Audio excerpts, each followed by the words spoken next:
Hello नमस्कार दोस्तों, मलाखा सिंह आपके अपने चैनल जीके भाई मालाराम सर पर आपका हार्दिक स्वागत करता हूं। आज हमारा मैथ में नंबर सिस्टम का टॉपिक है और नंबर सिस्टम की हमारी चौथी क्लास होगी। पिछली 3 क्लास में, इससे पिछली क्लास में हमने नंबर सिस्टम पर प्रैक्टिस की।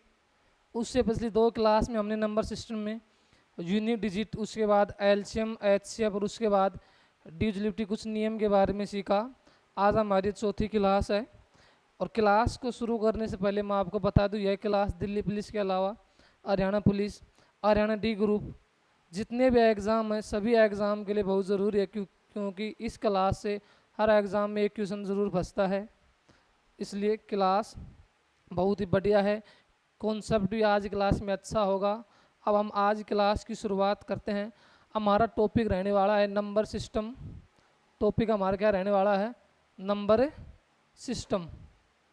नंबर सिस्टम यानी नंबर सिस्टम को हम हिंदी में बोलते हैं संख्या प्रणाली, और प्रणाली को हम कह देते हैं संख्या पत्ती। यानी हमारा टॉपिक होने वाला है नंबर सिस्टम यानी संख्या प्रणाली, संख्या पत्ती। इसमें हम देखते हैं, सबसे पहले आज हम देखेंगे कि सात से विभाज्यता का नियम, यानी कोई भी संख्या 7 से विभाज्य कब होती है। तो हमारे पास 7 का नियम होता है कि जो अंतिम अंक होता है उसको हम सबसे पहले 2 से क्या करें, अंतिम अंक को हम सबसे पहले 2 से गुणा करें, उसके बाद उसको हम शेष संख्या में से घटाएं।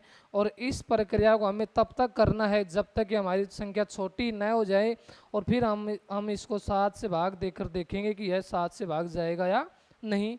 यानी फॉर एग्जाम्पल, जैसे हमारे पास एग्जाम्पल है 392। हमारा एग्जाम्पल कितना है? 392। और 392 में हमारा अंतिम अंक 2 है, तो सबसे पहले हम 2 को 2 से गुणा करेंगे, हमारा कितना बनेगा? 4।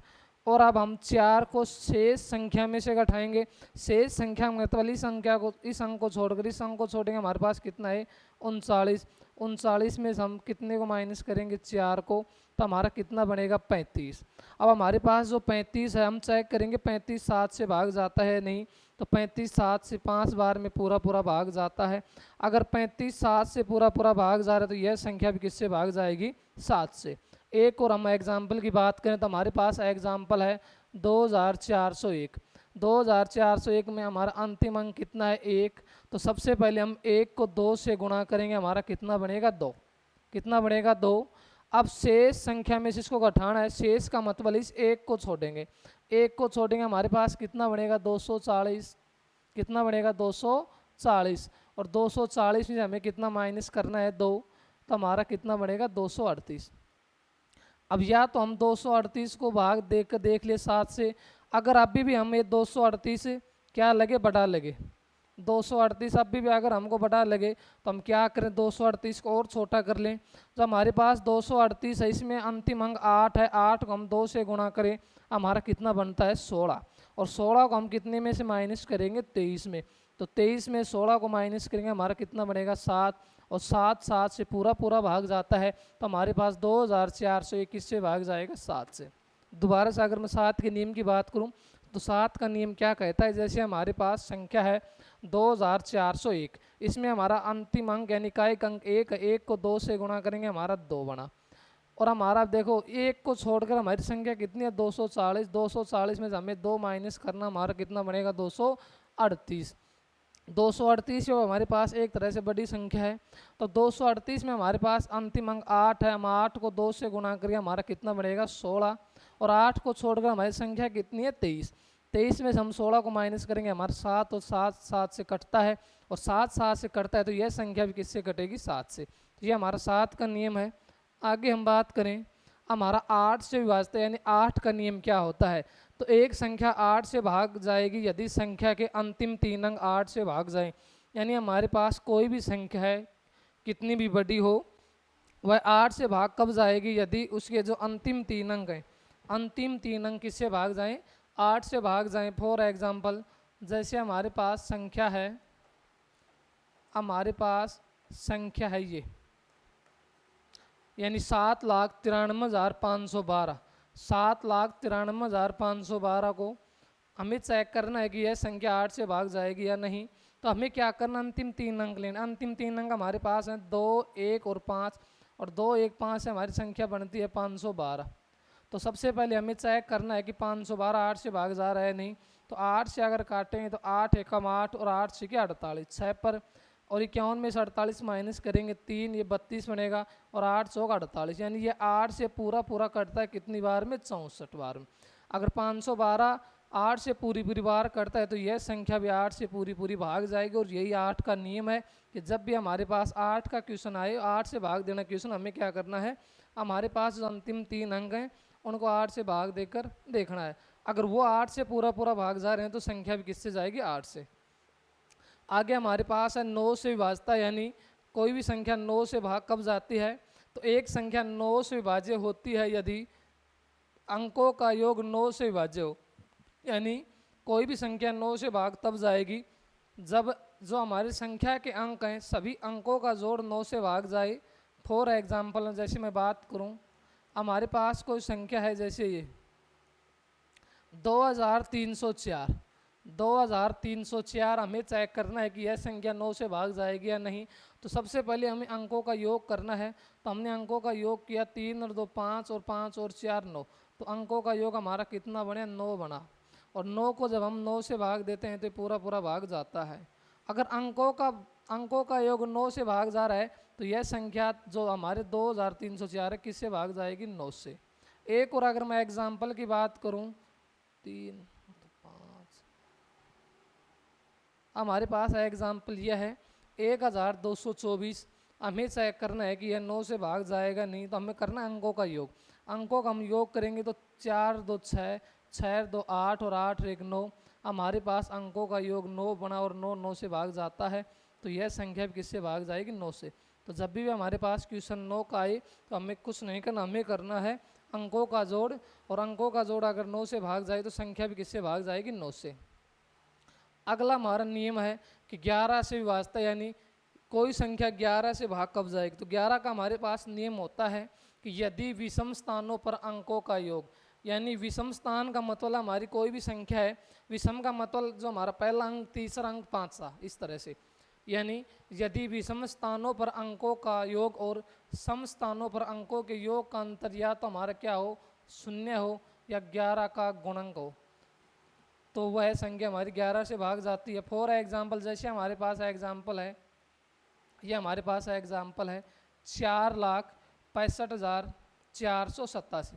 और हमें चेक करना है कि यह संख्या 11 से भाग जाएगी या नहीं जाएगी। और 11 का नियम क्या है कि जो भी विषम स्थान पर अंक सबसे पहले उनको जोड़े। तो विषम स्थान पर हमारे पास 4 है, 5 है और कौन है, 8 है। तो हम 4 4, तो हमारे पास विषम स्थान पर 4 4 और 8 है। तो हमारा कितना बनेगा, सॉरी ये हमारा 5 है, 4 5 और 8, 4 5, ये हमारा बनेगा 9 और 8 17। विषम स्थान पर अंकों का योग 17 बना। सम पर हम चेक करें तो हमारा सम पर 6 है, 4 है और 7। तो 6 4 और 7, तो 10 6 4 10 और 7 17, यानी विषम स्थान पर हमारा जोड़ 17 बना और सम पर भी 17 बना। अब दोनों का डिफरेंस निकालना है। तो 17 में से हम 17 को माइनस करेंगे, हमारा कितना बनेगा, 0। और 11 का नियम क्या है, या तो अंतर कितना आए, 0 आए, या 11 का कोई गुणज आए। तो हमारा अंतर अगर 0 आ रहा है तो हमारी पूरी संख्या किससे भाग जाएगी, 11 से। यानी हमारे पास संख्या है 4,65,487 किससे भाग जाएगी, 11 से। अगला हमारा नियम है 12 से विभाज्यता, यानी कोई भी संख्या 12 से भाग कब जाएगी। तो एक संख्या 12 से विभाज्य होती है यदि वह संख्या 3 और 4 दोनों से विभाज्य हो। यानी कोई भी संख्या 12 से भाग कब जाएगी, 12 से भाग जब जाएगी यदि वह संख्या 3 और 4 दोनों से पूरी तरह से भाग जाए। ठीक, तो सबसे पहले 12 से पहले हमें चेक करना है कि वह संख्या 3 से भी भाग जाए और 4 से भी। जैसे हम एग्जाम्पल की बात करें, हमारे पास एग्जाम्पल है 432। मैंने एग्जाम्पल ले लिया छोटा सा 432, और मुझे चेक करना है कि 432 12 से भाग जाता है या नहीं। तो 12 से पहले हम चेक करेंगे यह संख्या 3 और 4 से भाग जा रही है नहीं। 3 का नियम कहता है कि सभी अंकों का जोड़ करें। तो अंकों का जोड़ करेंगे, 3 और 2 5 और 5 और 4 9। तो अंकों का योग हमारा कितना बना, 9। और 9 को हम 3 से भाग देते हैं तो पूरा पूरा भाग जाता है। तो इसका मतलब यह संख्या 3 से तो भाग जा रही है। अब हम 4 से चेक करेंगे, और 4 का हमारा नियम कहता है कि अंतिम 2 अंकों को 4 से भाग देकर देखना है। अंतिम दो अंक हमारे पास 3 और 2 हैं, यानी हमारे पास ये 32 है। और हम 32 को 4 से भाग देते हैं तो 32 से हमारा पूरा 4 से 8 बार में कटता है। तो यह संख्या हमारी 3 से भी जा रही है और 4 से भी। और अगर ये 3 और 4 दोनों से जा रही है तो फिर ये संख्या किससे भाग जाएगी? 12 से भाग जाएगी। किससे? 12 से, यानी 432 3 से भी जा रही है, 4 से। अब 12 में 3 और 4 का नियम क्यों लगता है? क्योंकि जो हमारे 12 होता है, 12 का हमारे फैक्टर होता है 3 और 4। 12 का हमारा फैक्टर 3 और 4 होता है, इसलिए अगर कोई संख्या 3 और 4 दोनों से जा रही है तो 3 और 4 फैक्टर 12 का ही है, तो वह 12 से भी जाएगी। आगे हमारे पास है कंपैरिजन ऑफ फ्रैक्शन, यानी भिन्नों की तुलना। आगे हमारी टाइप है कि हम भिन्नों की तुलना किस तरह से करते हैं, और भिन्न का क्वेश्चन आजकल बहुत ट्रेंड में है। जैसे हमारे पास पहला क्वेश्चन है कि 3/7 और 1/3। 3/7 और 1/3 में बड़ी भिन्न यानी बिगर फ्रैक्शन कौन सी है? 3/7 और 1/3 में हमारे पास बड़ी भिन्न। तो पहला नियम है कि हम 3 को 7 से भाग करें और 1 को 3 से, तो भाग करने का बहुत लंबा पड़ेगा। तो इसका शॉर्ट क्या है? हमारे पास है ये 3/7 और ये हमारे 1/3। हमें कुछ नहीं करना, इनका क्रॉस करना है। क्या करना है? इनका क्रॉस। क्रॉस करेंगे तो 3 को 3 से करेंगे 9 और 7 को 1 से करेंगे 7। तो हमने देखा कि हमारा 9 किससे बड़ा है? 7 से। अगर 9 7 से बड़ा है तो 9 के ऊपर हमारी फ्रैक्शन कौन सी है? 3/7। तो ये हमारी क्या बनेगी? यह बड़ी बनेगी। क्यों? 9 हमारा बड़ा है, तो जो बड़ा होगा उसके ऊपर फ्रैक्शन होगी वो भी बड़ी होगी। तो 3/7 हमारी बड़ी होगी से 1/3 से। एक और एग्जाम्पल की मैं बात करूँ, जैसे हमारे पास है 2/5 और जैसे हमारे पास है 1/10। 2/5 और 1/10 हमें बताना है बड़ी भिन्न कौन सी है। तो हमें सबसे पहले इनका क्या करना है? हमें इनका करना है क्रॉस, यानी वजर। 10 को 2 से करेंगे कितना बनेगा? 20। कितना बनेगा? 20। और इसी तरह से इसको 5 से करेंगे, ये हमारा बनेगा 5। अब हमने देखा कि हमारे पास 20 किससे बड़ा है? 20 हमारा 5 से बड़ा है और 20 के ऊपर हमारी फ्रैक्शन 2/5 है। तो ये भी हमारी क्या बनेगी? बड़ी बनेगी। यानी 2/5 हमारी बड़ी भिन्न होगी किससे? 1/10 से। 1/10 से। एक और हमारी इसमें टाइप आती है, जैसे टाइप हमारी है, उस टाइप की अगर मैं बात करूं तो हमारे पास एक और जैसे टाइप बनती है,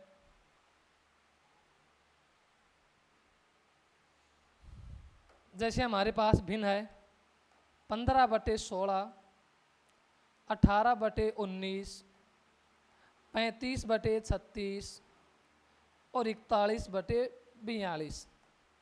हमारे पास भिन्न है 15/16, 18/19, 35/36, 41/42। 4 भिन्न हैं। हमें बताना है इनमें सबसे बड़ी भिन्न और सबसे छोटी भिन्न। तो देखो इस क्वेश्चन को किस तरह से करेंगे। हमने देखा है कि 41, ये हमारा अंश 41 और हर 42। अंश और हर में कितने का अंतर? 1 का। यहाँ भी हमारा 35 से 36 1 का अंतर, यहाँ भी 18 से 19 1 का अंतर, और यहाँ भी 1 का अंतर। अब देखो जब भी हमारे पास अंश और हर में 1 का अंतर हो, कितने का अंतर हो? 1 का अंतर। तो हम देखो किस तरह से करते हैं। जब भी हमारा अंश और हर, जब भी हमारा अंश और हर का अंतर 1 हो सभी फ्रैक्शन में, जितने भी फ्रैक्शन दे रखी हैं, तो उस क्वेश्चन को हम इस तरीके से करेंगे। उसके बाद हमें करना है कि जो हमारे पास जब भी अंतर 1 हो तो कुछ नहीं करना, कि जो हमारी सबसे छोटी है वो सबसे छोटी बनेगी और सबसे बड़ी सबसे बड़ी। तो हमने देखा कि हमारे पास सबसे छोटी है 15/16, तो ये हमारी क्या बनेगी? ये हमारी बनेगी छोटी। और सबसे बड़ी हमारे पास है 41/42, तो ये बनेगी बड़ी। तो जब भी हमारा अंश और हर में अंतर 1 का बने, कितना का बने? 1 का बने, तो जो सबसे छोटा नंबर है वो सबसे छोटी बनेगी और जो सबसे बड़ी सबसे बड़ा। उसके बाद आगे हम बात करें तो आगे हमारे पास है कि बार टाइप क्वेश्चन, यानी बार प्रकार के प्रश्न। भिन्न में इसके बाद में बार के क्वेश्चन भी पूछे जाते हैं। और बार क्वेश्चन किस प्रकार पूछे जाते हैं, जैसे हमारे पास एक एग्जाम्पल है कि 0.555। 0.55 ये हमारा अनंत बार है। ये इस तरह से भी लिख सकता है 0.5 और बार, बार का मतलब बार बार आ रहा है। हमें निकालना इसका मान। तो देखो हम किस तरह से निकालेंगे। सबसे पहले जो हमारे पास नंबर है इसको हम x मानेंगे। तो x मानेंगे, हमारे पास बनेगा 5 5 5 और कितनी बार है हमारा अनंत बार। उसके बाद मैंने देखा कि डेसिमल के बाद रिपीट कौन कर रहा है, रिपीट हमारा 5, एक ही अंक बार बार रिपीट करे। जब भी एक अंक बार बार रिपीट करे तो हमें दोनों तरफ 10 से गुणा करनी है, तो 10 से गुणा करेंगे हमारा 10 बनेगा 10x, और इधर 10 से गुणा करेंगे तो एक अंक बाहर आएगा, यानी एक बार 5 हमारा बाहर आएगा, उसके बाद पॉइंट और फिर बार बार हमारा क्या आएगा 5, ये अनंत बार। अब हमने देखा है कि हमारे पास 10x बराबर ये हमारे पास क्या है 5 है। उसके बाद ये किसका मान है, ये हमारे पास मान है x का, तो ये हमारे पास बनेगा 10 बराबर 5 प्लस x। अब x उस साइड में जाएगा तो माइनस का, ये हमारा बनेगा 10x माइनस x बराबर 5, तो क्या बनेगा हमारा बनेगा 9x बराबर 5, और x बराबर हमारा आएगा 5/9। तो इस क्वेश्चन को इस तरीके से कर सकते हैं, ये हमारा लंबा मेथड है। इसमें हम अगर छोटे मेथड की बात करें तो मेरे पास था 0.5 बार। अब देखो जब भी हम इस क्वेश्चन को 1-2 सेकंड में करना चाहते तो किस तरीके से करें। अब मैंने देखा कि 5 पर बार है, इसका मतलब है 5 बार बार आ रहा है, तो मैंने ऊपर लिख लिया 5। और कोई भी संख्या खुद को एक बार बार बार रिपीट करती है तो मैंने नियम बताया है कि हम उसको 10 से गुणा करते हैं। किससे गुणा करते हैं 10 से। तो ऊपर हमने 5 लिख लिया और नीचे हम क्या करेंगे, खुद को बार बार रिपीट कर रहा है तो 10 में से हमें 1 माइनस करना है, तो हमारा बनेगा 5/9, 5/9। आगे हमारे पास जैसे है कि 0.7 बार इसका हमें मान निकालना है, तो मैंने देखा कि ऊपर हमारे पास 7 है और 7 बार बार रिपीट कर रहा है और 7 खुद एक बार है, तो वही नियम 10 में से हम 1 माइनस करेंगे 9, 7/9। और हमारे पास जैसे है कि 0.3 बार बार, तो हमारे पास अंक कितना है 3, और 3 खुद को एक बार रिपीट कर रहा है तो नीचे हमें 10 में से एक बार माइनस करना 1, तो हमारे पास बनता है 3/9 यानी 1/3। ये तो हमारा एक अंक का नियम है। आगे अगर हमारे पास ये 2 का आ जाए, किसका आ जाए 2 का, आगे हमारे पास अगर 2 का आ जाए तो आगे हम बात करते हैं कि जैसे हमारे पास है 0.51, 0.51 यानी 0.5, ये हमारे पास अनंत बार आ रहा है। ये ऐसे कह सकता है 0.5 एक इस पर बार है, इसका मान क्या होगा। तो देखो सबसे पहले हमें इसको x मानना है, क्या मानना है x, तो x बराबर हमारे पास है 0.515151, हमें क्या मानना है इसको x मानना है, और ये अनंत बार है। तो हमने देखा कि डेसिमल के बाद 5 1 बार बार रिपीट कर रहे हैं, 2 अंक बार बार आ रहे हैं। अगर 2 अंक हैं दोनों तरफ हम 100 से गुणा करेंगे, और 100 से गुणा का मतलब है 2 अंक बाहर आएंगे 5 1, और उसके बाद 5 1 बार बार रिपीट करेगा, तब हमारे पास है 100x बराबर 51, और ये 5 बार बार आ रहा है, इसका मान हमने क्या माना x, तो प्लस x, और 100x में से 1x माइनस करेंगे हमारा बनेगा 99x बराबर 51, और x बराबर हमारा बना 51/99। अब ये तो हमारा लंबा मेथड है। हम इसको देखो 1 सेकंड में सोल्व कर सकते हैं। जैसे हमारे पास है 0.51 और बार बार आ रहा है, तो हमने देखा कि हमारे पास डेसिमल के बाद 2 अंक खुद को बार बार रिपीट करे 5 और 1, तो हमने लिख लिया 5 और 1 यानी 51। अगर 2 अंक हमारे पास हैं, कितने अंक 2 अंक, तो हमें नीचे क्या करना है 100 में से 1 को माइनस करना है, तो 100 में से हम 1 को माइनस करेंगे हमारा बनेगा 51/99। इसी तरह अगर हमारा होता कि 0.53 बार, कि 0.53 बार बार आ रहा है, तो हम क्या करते हैं हमारे पास ऊपर है 53 और 2 अंक बार बार रिपीट करें तो 100 में से 1 को माइनस करेंगे 99, हमारा बनता 53/99। आगे हम अगर बात करते हैं, इसके बाद हमारा होता है सीरीज टाइप क्वेश्चन यानी श्रृंखला प्रकार के प्रश्न। इसके बाद हमारे पास भिन्न में क्या होते हैं कि सीरीज के क्वेश्चन यानी श्रृंखला क्वेश्चन, जैसे हमारे पास है 99 1/11 प्लस 99 2/11 प्लस डॉट डॉट 99 10/11। हमारे पास सीरीज क्वेश्चन इस प्रकार बनते हैं, जैसे 99 side by 1/11 99 1/11 plus 99 side by 2/11, इस तरह से। तो इस तरह क्वेश्चन को हम किस तरह से करते हैं, तो देखो सबसे पहले हमने देखा कि जो हमारा देखो बार बार क्या आ रहा है, हमारा बार बार आ रहा है 99, तो 99 कितनी बार है हमारा 1 2 और लास्ट में मतलब 10 बार है, देखो 1/11, उसके बाद 2/11, 3/11, 4/11, 5/11, ऐसे कितनी बार चलेगा? ऐसे चलेगा ये 10 बार। तो हमारा 99 कितनी बार आएगा? 10 को तो हमें कुछ नहीं करना, 99 किससे गुणा करना है? 10 से। किससे? 10 से। प्लस उसके बाद हमारी संख्या क्या है? 1 है, 1 के बाद 2, 2 के बाद 3, 4, देखो जैसे 1 फिर 2 फिर 3, 10 तक है। ऊपर हमें 10 करना है और 2 से हमें भाग करना है। तो ये हमारा कितना बनेगा? 990। और 10, 2 से हम इसको काटेंगे तो 5 बार में, तो हमारा कितना बनेगा? ये हमारा बनेगा 995। कितना बनेगा ये हमारा? ये हमारा बनेगा 995। दोबारा मैं बात करूँ, हमारे पास है कि 99 साइड बाई 1/11, 99 साइड बाई 2/11 और डॉट डॉट 99 साइड बाई 10/11। यानी 99 हमारा 10 बार आ रहा है। क्यों? हमारे पास 1 है, फिर 2, फिर 3, फिर 4, 10। तो हमने 99 को 10 से गुणा करा, फिर बीच में हमें साइन लगाना है प्लस का। उसके बाद हमें देखिए काउंटिंग कितने तक है, 1 से लेकर 10 तक हमें 10 करना और नीचे 2 से भाग करना है। तो 10 को 99 से 990 और ये हमारा बनेगा 5, तो हमारा बनेगा 595। कितना खतरनाक क्वेश्चन दिखता है देखने में, लेकिन ये 1 मिनट में निकल जाएगा। आगे हमारे पास है फैक्टर, यानी फैक्टर का मतलब हम कारक कह सकते हैं, या हम कहते हैं इसको गुणनखंड। क्या कहते हैं हम इसको? गुणनखंड।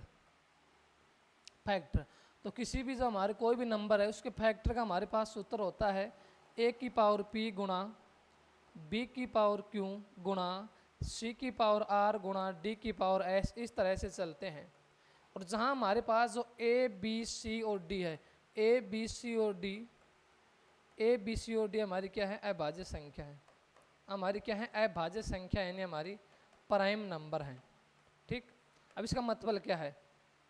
एक का मतलब जो हमारा पहला फैक्टर है, p का मतलब उसकी पावर यानी पहले फैक्टर की पावर, b का मतलब हमारा दूसरा फैक्टर और q का मतलब उसकी पावर, c का मतलब हमारा तीसरा फैक्टर और r का मतलब उसकी पावर। जैसे हम फॉर एग्जांपल देखते हैं कि हमारे पास 100 है। क्या है? 100। तो हम 100 के फैक्टर अगर निकालें तो 100 के हम फैक्टर निकालें फैक्टर मेथड से, तो सबसे पहले हम 2 से करें तो 50 बार में, फिर 2 से करें तो 25 बार में, उसके बाद 5 से करें तो 5 बार में, 5 से करें तो 1 बार में। तो हमने देखा है कि इसमें हमारा 2 बार 2 बार, तो हम इसको क्या लिखते हैं? हम लिखते हैं 2 की पावर 2 गुणा फिर 5 कितनी बार? 2 बार, 5 की पावर 5। यही मतलब है। इसमें मतलब हमारे पास a का मान कितना है? 2, और p का मतलब a की पावर कितनी? 2। इसी प्रकार b का मान कितना? 5 और q का मान 2। तो मतलब क्या है कि जो भी हमारी संख्या है उसके हम फैक्टर पावर लिखे। जैसे हमारा पहला फैक्टर 2 है, 2 की पावर 2, दूसरा हमारे पास 5, 5 की पावर 5। यही हमारा क्या होता है? ये हमारा फैक्टर होता है। आगे हम बात करें, हमारे पास है कि किसी संख्या के गुणनखंडों की कुल संख्या, किसी संख्या के गुणनखंडों की कुल संख्या। तो किसी भी संख्या के हम गुणनखंडों की कुल संख्या देखो किस प्रकार निकालते हैं। तो वह हमारे पास सूत्र होता है p+1 into q+1 into r+1 into s+1 dot dot अनंत तक। अब हमारे पास p क्या है? p हमारे पास है कोई भी संख्या है, संख्या का जो हमारा पहला फैक्टर है उसकी पावर, q का मतलब जो दूसरा फैक्टर है उसकी पावर, r का मतलब जो हमारे पास तीसरा फैक्टर है उसकी पावर, और s का मतलब है चौथा फैक्टर उसकी पावर। जैसे हमारे पास है एग्जाम्पल के लिए, हमारे पास है जैसे 240, हमारे पास कितना है? 240। तो सबसे पहले हम 240 का अगर फैक्टर निकालें तो 240 को अगर 2 से करें तो ये 2 एकम 2, ये 120 पर जाता है। फिर 2 को 120 से करें 60 पर जाता है, और 2 को 60 से करें 30 बार में, फिर 2 से करें कितनी बार में? 15 बार में, फिर 3 से करें 5 बार में, और फिर 5 से 1 बार में। तो हमने देखा कि हमारा पहला फैक्टर 2 कितनी बार है? 1, 2, 3 और 4। तो हम क्या लिखेंगे कि 2 की पावर 4 गुणा, उसके बाद हमारे पास 3 है, 3 एक बार है, उसके बाद 5 भी एक बार है। अब हमारे पास p का मतलब है कि हमारे पास दो है, 2 की पावर कितनी है? 4। तो p का मान हमारे पास 4, q का मान हमारे पास 1 और r का मान हमारे पास 1। तब अगर हम कुल गुणनखंडों की बात करें तो हमारे पास p का मान कितना है? 4, q का मान कितना है? 1 और r का मान 1। उसके बाद हमें प्लस करना है कितना? 1 1, और 1 1 प्लस कर को गुणा करना है। तो ये हमारा बनेगा 5, ये गुणा 2 और ये गुणा 2। तो ये हमारे पास बनेगा 5 दूनी 10 और 10 दूनी 20। 5 दूनी 10 और 10 दूनी 20, यानी कुल फैक्टर हमारे कितने होंगे 20। यानी फैक्टर का मतलब है हमारे पास जैसे पहले जो हमारा पहला है 2 की पावर 4, पहला फैक्टर 2 की पावर 4, तो 2 की पावर 4 में हमारी पावर 4 है, पावर 4, उसके बाद पावर 1, उसके बाद पावर 1, जितने भी पावर हैं सभी पावर को लिखकर उनमें एक एक ऐड करना, उसके बाद सभी को गुणा करना है। इससे हमारे कुल फैक्टर की संख्या निकल जाएगी। आगे हमारे पास है कि total number of odd factor. Total number of odd factor यानी विषम कारकों की संख्या। किसकी संख्या? विषम कारकों की संख्या। तो इसका हमारे पास फॉर्मूला होता है Q plus 1 into R plus 1 into S plus 1 dot dot.